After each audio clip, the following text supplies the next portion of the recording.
Assalamualaikum warahmatullahi wabarakatuh. Perkenalkan, nama saya Lita Dwi Andini, NPM 2208260168. Di sini saya akan mempresentasikan terkait dengan mind map saya di blog CMA ini.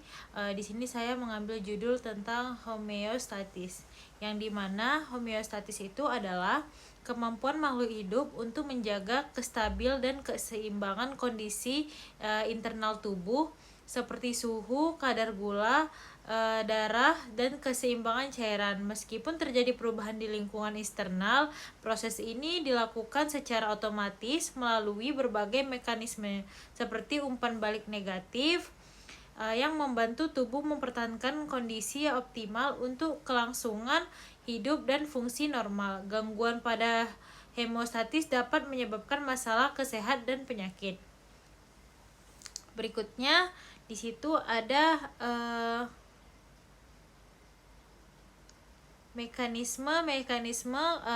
komponen mekanisme hemostatis. Yang pertama itu ada reseptor, yang kedua ada pusat kendali, dan yang terakhir ada efektor. Nah, yang pertama itu ada reseptor, bagian tubuh yang memantau dan mendeteksi perubahan pada lingkungan internal ataupun eksternal.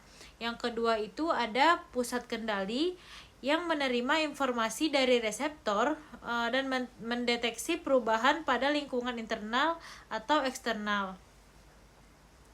Menerima informasi dari reseptor, menganalisa, dan mengirim sinyal untuk tindakan lebih lanjut. Contohnya seperti hipotalamus pada otak. Nah, yang terakhir ada efektor, yang dimana bagian yang melaksanakan respon untuk mengembalikan variabel ke kondisi normal. Nah,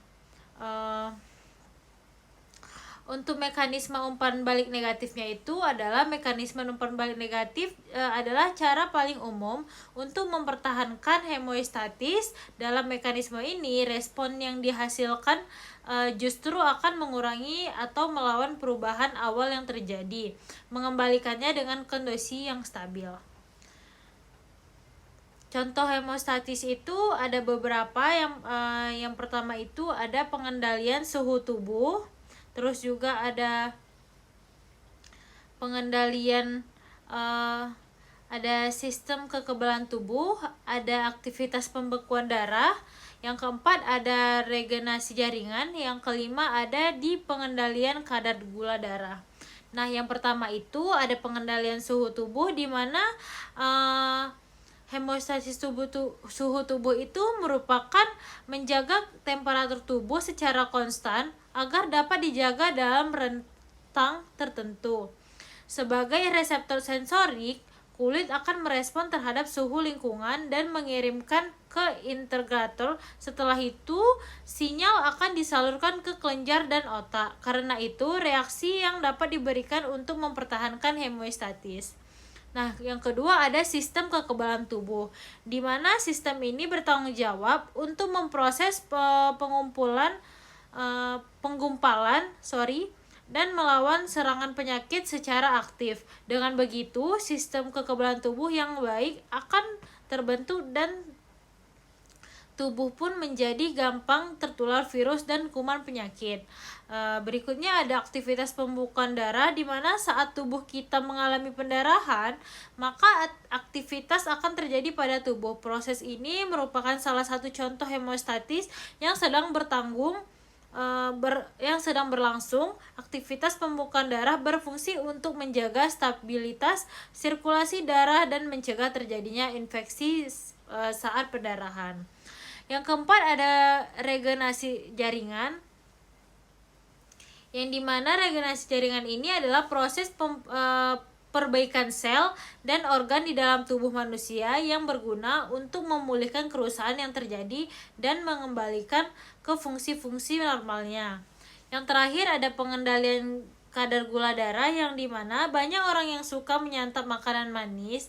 Tanpa sadar mungkin kita sudah mengonsumsi banyak gula setiap harinya. Setelah mengonsumsi makanan dan minuman manis yang mengandung glukosa yang tinggi, maka pankreas akan merespon dan meningkat produksi insulin.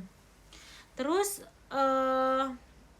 Apa guna insulin? Insulin dapat membantu mengubah glukosa menjadi glukogen agar bisa dapat disimpan di dalam otot.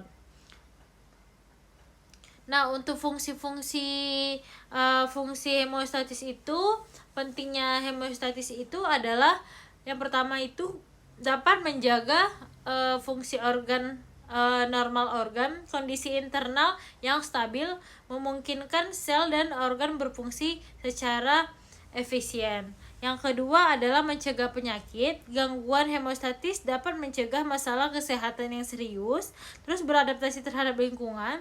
Hemostatis ini memungkinkan makhluk hidup untuk bertahan hidup dalam lingkungan yang terus berubah.